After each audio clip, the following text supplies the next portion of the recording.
Hello everyone, welcome back to my channel. तो जहाँ पे हमने लास्ट क्लास में पढ़ा था, वो हमने पढ़ा था इलेक्ट्रॉन्स, प्रोटॉन्स और न्यूट्रॉन्स में। हमने चार्ज्ड पार्टिकल्स पढ़े थे मैटर की। Now we will proceed to how the what is the structure of the atom.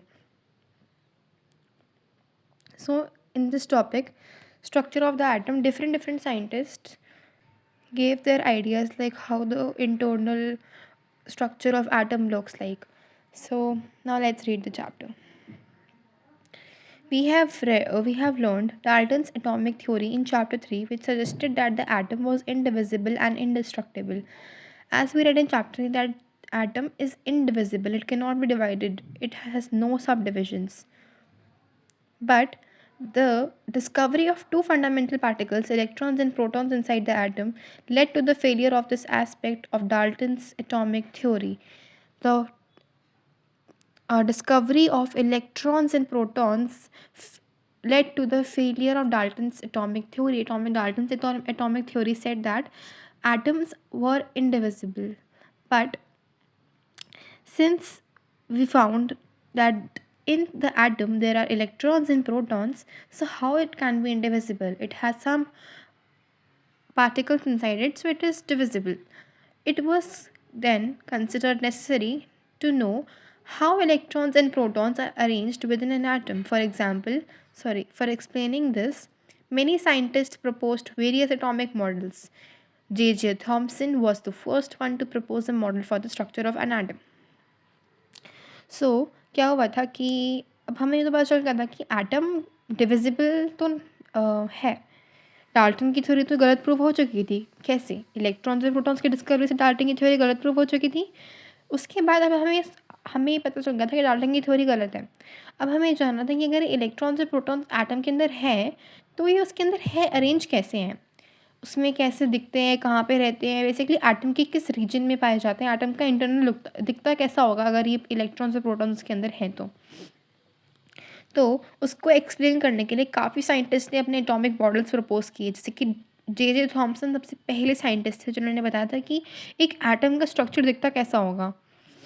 आते हैं अब जे थॉमसन के मॉडल पे, model of an atom. Thomson's model of an atom. Thomson proposed the model of an atom to be similar to that of the Christmas pudding. अब Thompson ने एक ऐसा model बनाया था जो क्रिसमस पुडिंग के जैसा था. Now what is a Christmas pudding? What is a Christmas pudding? Christmas pudding is a type of a cake, like something like this.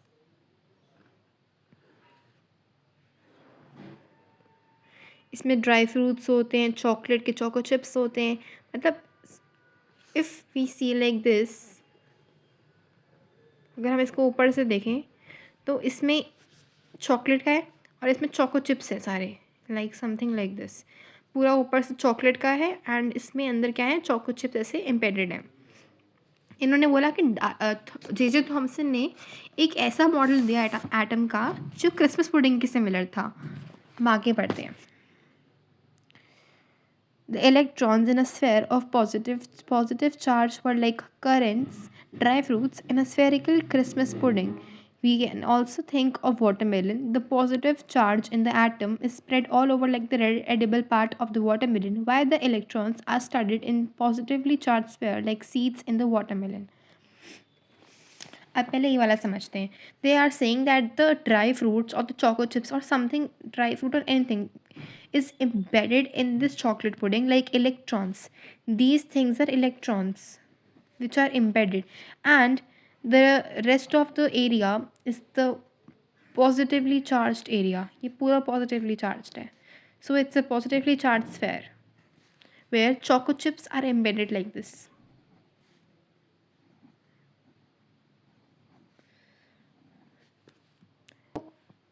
Watermelon का भी अगर हम ऊपर से ध्यान से देखें, वाटरमेलन, तो watermelon is also like that. It is the red part which is can be considered as a positive sphere, positively charge sphere, where everywhere positive charge है, जहाँ पे हर जगह पॉजिटिव चार्ज है. पर वाटरमेलन में जो वो brown brown black black colour की सीड्स होती हैं, they are like electrons which are embedded in it. So this was J.J. Thomson's atomic model. So this was J.J. Thomson's model of an atom. which was compared with Christmas pudding and with watermelon. Christmas pudding, why? Because these dry fruits are considered as the electrons which are embedded in the positively charged sphere, and watermelon because the red edible part in the watermelon is considered as the positively charged sphere, and the seeds which are embedded in the watermelon are considered as the electrons. Now, what were the postulates of J.J. Thomson's model? An atom consists of a positively charged sphere and the electrons are embedded in it. As we saw here, that this the atom consists of a positively charged sphere and the electrons are embedded in it. Next, the negative and positive charges are equal in magnitude, so the atom is wholly neutral, electrically neutral. So now they are saying that the magnitude of negative and positive charge is equal. Magnitude means they have same value. They have same value. That is why the atom is electrically neutral. Or negative and positive charges, because negative and positive charges are same in magnitude, so the atom is electrically neutral because we cancel out हो जाएगा फिर. Although Thomson's model explained that atoms are electrically neutral, the results of the experiment carried out by other scientists could not be explained by this model as we see below. तो आप ये कहते हैं कि Thompson के model ने तो explain कर दिया था कि एटम इलेक्ट्रिकली न्यूट्रल कैसे है, पर आगे जो साइंटिस्ट ने अपने मॉडल्स प्रपोज किए like Rutherford and Bohr's model, so this result could not satisfy their models. Now let's see how. So now let's come to Rutherford's model of an atom. Ernest Rutherford was interested in knowing how the electrons are arranged within an atom. तो जो Rutherford थे ना, he was very much interested in knowing that how the electrons are arranged in an atom. Rutherford designed an experiment for this. In this experiment, fast-moving alpha particles were made to fall on a thin gold foil. तो इसमें क्या हुआ था, Rutherford के experiment में उन्होंने बताया था कि जो फास्ट मूविंग अल्फा पार्टिकल्स हैं they were made to fall in thin gold foil. हम जानेंगे कि अल्फा पार्टिकल क्या होता है in here in this paragraph. तो उन्होंने अल्फा पार्टिकल्स को थिन गोल्ड फॉयल पे फॉल करवाया. अब उन्होंने अल्फा पार्टिकल्स क्या होते हैं और थिन गोल्ड फॉयल में क्यों करवाया और इसका रिजल्ट क्या निकला, इससे क्या जानना चाहते थे वो आप हमेशा पढ़ेंगे. He selected a gold foil because he wanted as thin a layer as possible. This gold foil was about 1000 atoms thick. तो उन्होंने gold foil क्यों ली? He selected a gold foil because उन्हें एक बहुत पतली लेयर चाहिए थी, क्योंकि गोल्ड की एक प्रॉपर्टी होती है it is highly malleable. Malleable means it can be beaten into thin sheets. तो ये बहुत थिन शीट्स में बीट हो सकता था, मतलब गोल्ड बहुत थिन हो सकता था. So that's why he selected gold. अब थिन होने की क्या ज़रूरत थी? This gold was about 1000 atoms thick. Gold बहुत थिन था, it was about 1000 atom thick. अब उन्होंने थिन क्यों लिया? उन्होंने ये बोला कि हमें गोल्ड चाहिए था. उन्हें क्या चाहिए था? उन्हें गोल्ड चाहिए था. गोल्ड क्यों चाहिए था? क्योंकि थिन होता है. पर हमें उन्हें थिन ही क्यों चाहिए था? कोई थिक क्यों नहीं चला? थिन ही क्यों चला या नॉर्मल क्यों नहीं चला? तो उसका रीज़न ये है कि अगर वो यहाँ पे एक चार्ज पास करवाना चाह रहे थे. वो एक चार्ज पास करवाना चाह रहे थे एक एटम के थ्रू. उन्हें एक चार्ज पास करवाना था एक एटम के थ्रू, और वो एटम उन्होंने लिया गोल्ड और वो चार्ज उन्होंने लिया अल्फा पार्टिकल. उन्होंने चार्ज को लिया अल्फा पार्टिकल और गोल्ड को लिया उन्होंने वो एटम. तो वो एक चार्ज पास करवा के देखना चाह रहे थे कि उसके आगे जाए. अगर वो उसमें ही चले जाता, मतलब कोई थिक चीज़ होती, कोई मतलब दरवाज़ा या कोई मतलब कोई थिक चीज़ होती, तो वो तो उसको एब्जॉर्ब कर लेती. तो ये जो चार्ज है ना, वो तो उसमें थिक चीज़ में एब्जॉर्ब हो जाता. तो उन्होंने एक थिन शीट ली जिससे वो चार्ज उसके आगे आगे पास होके चले जाता, और हम ये देख पाते हैं कि उसका स्ट्रक्चर उस चार्ज के अंदर जाके कैसा हो रहा है. मतलब वो ये चाहते थे कि हम बेसिकली वो एटम का स्ट्रक्चर जानना चाहते थे कि जब अल्फा पार्टिकल या कोई भी चार्ज उस एटम के थ्रू जा रहा है तो उस एटम बेसिकली न्यूट्रल है या उसमें कोई चार्ज है कि वो रिएक्ट करेगा. तो आप यही जानना था उन्होंने. तो इसलिए उन्होंने एक थिन शीट ली ताकि वो उसको उसके थ्रू चार्ज पास करवा सके. थिक नहीं ली क्योंकि अगर थिक लेते तो वो एब्जॉर्ब कर लेता चार्ज को. और अल्फा पार्टिकल्स क्या होते हैं हम वो जानते हैं. अल्फा पार्टिकल्स जो होते हैं ना,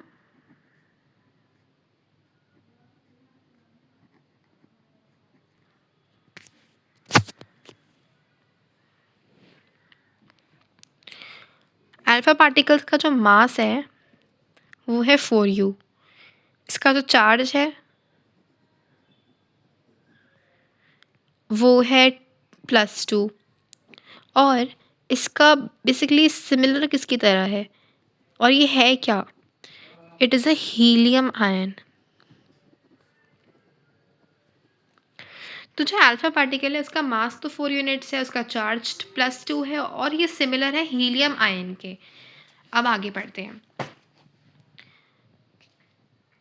alpha particles are doubly charged helium ions. Doubly charged helium ions मतलब +2. They have a mass of 4u. The fast moving alpha particles have considerable amount of energy. क्योंकि उनके पास 4 यूनिट का ही मास है, ज़्यादा है नहीं, बस कंसिडरेबल मतलब थोड़ी बहुत एनर्जी है। अब उन्होंने एक्सपेक्ट क्या किया था?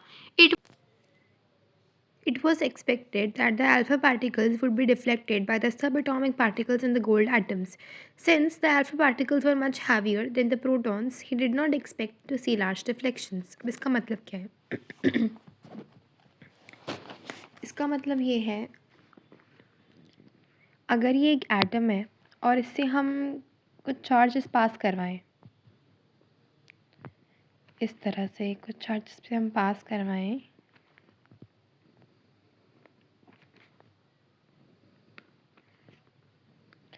तो क्या होगा? अभी हमने पहले पढ़ा था कि इसमें कुछ सब एटॉमिक पार्टिकल्स होंगे, यानी कि plus minus plus minus plus minus के साइन होंगे। लगा भी देते, चलो प्लस माइनस ऐसे होंगे, है ना। और माइनस में एम्बेडेड होगा, पॉजिटिवली चार्ज स्फीयर और माइनस में एम्बेडेड है। तो अब ये जो अब ये जो जा रहा है, ये क्या है? चार्ज है, अल्फा पार्टिकल है। तो अल्फा पार्टिकल अगर इस एटम के थ्रू पास कर रहा है तो उसका मतलब है कि इसमें जो ये चीज़ें हैं, तो ये चीज़ें इनसे टकरा के वापस आएगा, या हल्का हल्का डिफ्लेक्शन होगा, है ना, होगा।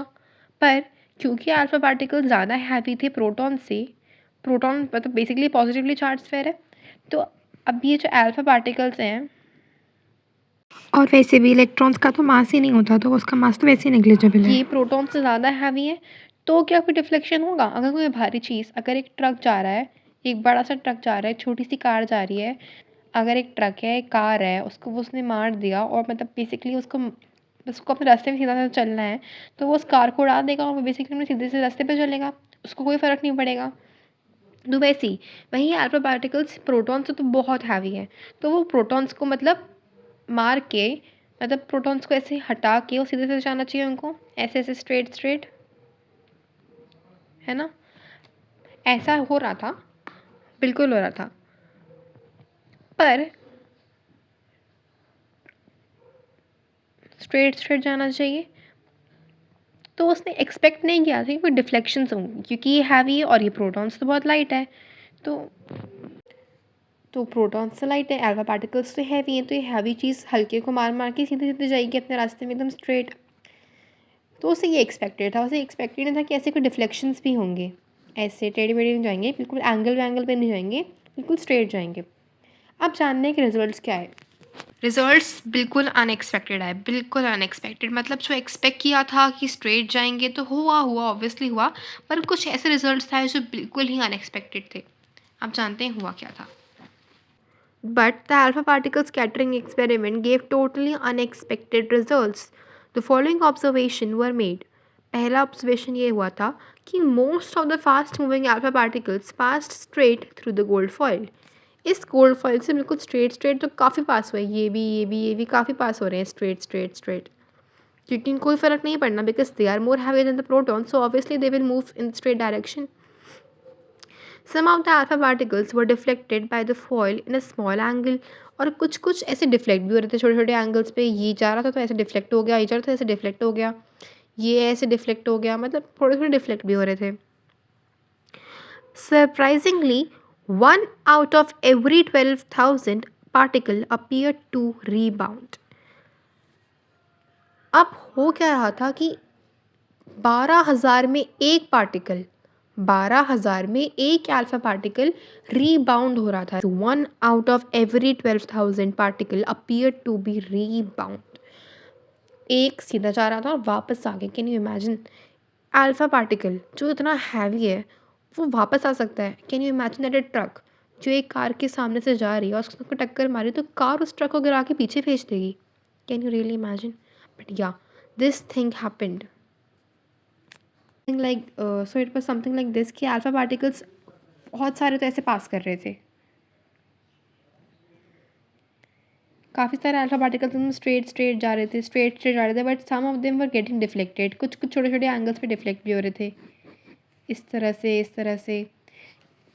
Okay, but one out of every 12,000 was up, but one out of every 12,000 particle appeared to be rebound। मतलब अगर यहाँ जा रहा था ना वो, तो वहाँ सीधा वापस आ रहा था, ऐसे हो रहा था। यहाँ तो सीधे सीधे जाके आगे जा रहे थे, but one out of every 12,000 was appear to be rebound. मतलब सीधा जा रहा था और यहाँ से टकरा के वापस आ रहा था। प्रोटॉन से अल्फा पार्टिकल टकरा के वापस कैसे आ सकता था? मतलब इसका मतलब ये हुआ कि थॉमसन की थ्योरी तो गलत प्रूव हो गई, क्योंकि थॉमसन के according to minus plus minus plus minus plus ऐसे ऐसे था। मतलब बेसिकली प्लस प्लस का पॉजिटिव स्फेयर था और माइनस के चार्जेस एम्बेडेड थे। तो उसके हिसाब से तो डिफ्लेक्शन होने चाहिए थे, बिल्कुल होने चाहिए थे, बट डिफ्लेक्शंस बहुत कम हुए। तो या तो उन्हें डिफ्लेक्ट होना चाहिए था या तो उन्हें स्ट्रेट जाना चाहिए था, और वापस आने का तो कोई मतलब ही नहीं बनता था। इतना हैवी चीज़, इतनी हल्की चीज़ को वापस आके, मतलब नॉट पॉसिबल। तो इसका मतलब ये है कि थॉमसन की थ्योरी गलत प्रूव हो गई। In the words of Rutherford, this result was almost as incredible as if you fire a 15-inch shell at a piece of tissue paper and it comes back and hits you। Rutherford के words में ये result बिल्कुल impossible था और इतना incredible था कि ऐसा है कि आप 15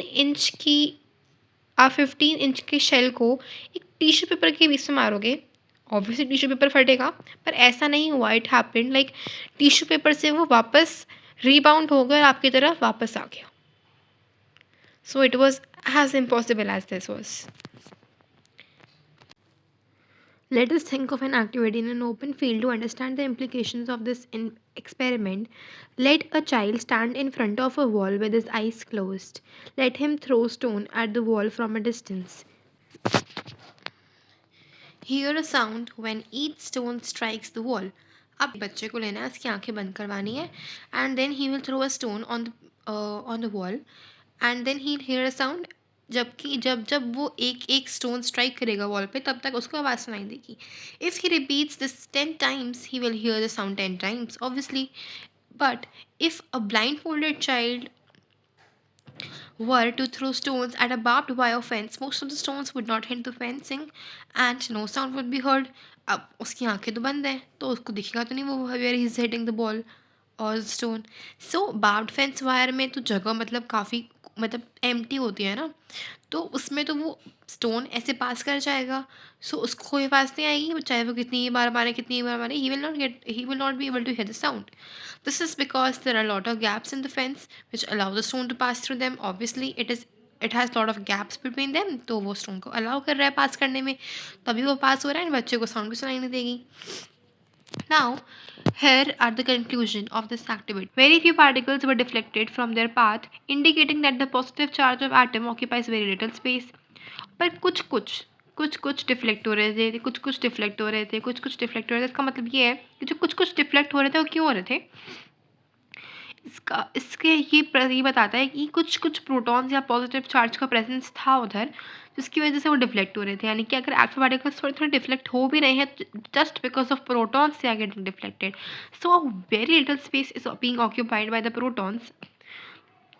So a very little space is being occupied by the positive charged in the atom.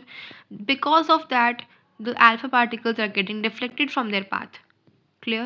Most of the space inside the atom is empty because most of the alpha particles pass through the gold foil without getting deflected। अब ये वाला point कह रहा है, first point कहता है कि जो एटम है उसके अंदर वो तो कुछ उसमें कुछ है ही नहीं, इट इज़ एम्प्टी, तभी तो अल्फा पार्टिकल्स बिल्कुल स्ट्रेट जा रहे हैं। अदरवाइज खुद सोचो आप, एक बड़ी चीज़ है एक छोटी चीज़ है, अगर एक बड़ी चीज़ छोटी चीज़ को टक्कर मार रही है तो थोड़ा तो इफेक्ट इस पर आएगा ही, पर उसमें कोई इफेक्ट ही नहीं आ रहा है। जैसे कि कुछ है ही नहीं, मतलब एकदम स्ट्रेट जा रही कि वहाँ पे कुछ है ही नहीं चीज़ जिसकी वजह से उसको डिफ्लेक्शन मिले। तो because they were not getting deflected since most of the space inside the atom is empty, okay, next point,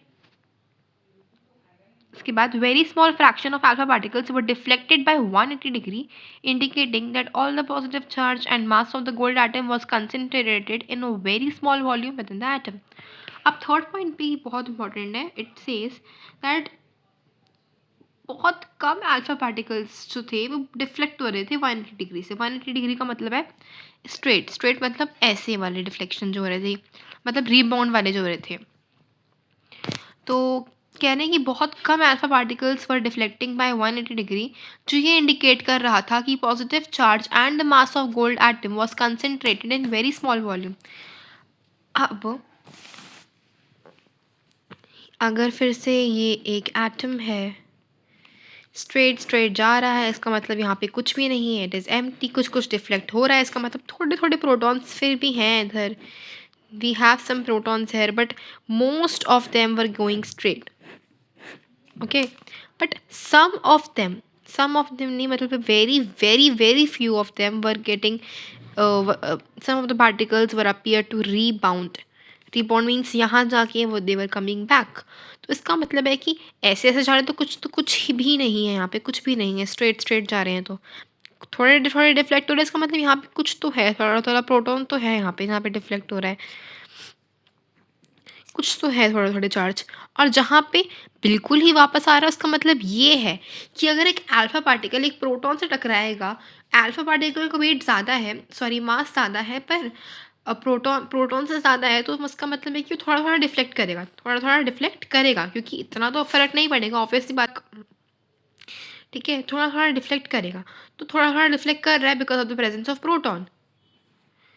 पर पर यहाँ पे वो पूरा ही वापस आ जा रहा है, जाके पूरा वापस आ रहा है. इसका मतलब यहाँ पे या जहाँ पे भी वो जा रहा है पूरा वापस आ रहा है, वहाँ पे उसका पूरा मास है, वहाँ पे वो सीधा वापस आ रहा है. इसका मतलब क्या है कि यहाँ पे जहाँ वो जा रहा है वहाँ पे इसके मास मतलब अल्फा पार्टिकल के मास से यहाँ पे जो मास है वो बहुत बहुत ज़्यादा है. तो यहाँ पे जो मास है, यहाँ पे सारा मास एटम का कंसनट्रेटेड है, कहीं और नहीं है. कहीं और होता है तो बाकी जगह भी एकदम ना 180 डिग्री वाले डिफ्लेक्शंस होते हैं, मतलब बिल्कुल रिबाउंड होते हैं बाकी जगह भी, पर एक ही जगह में होता है. एक ही जगह में कह सकते हो 1 out of every 12,000 या very few of them. So some very few of them, yeah, 1 out of every 12,000 was getting reflected at an angle of 180 degree और they were appear to be rebound. तो क्यों? क्योंकि एक ही जगह में सारा मास concentrated है एटम का.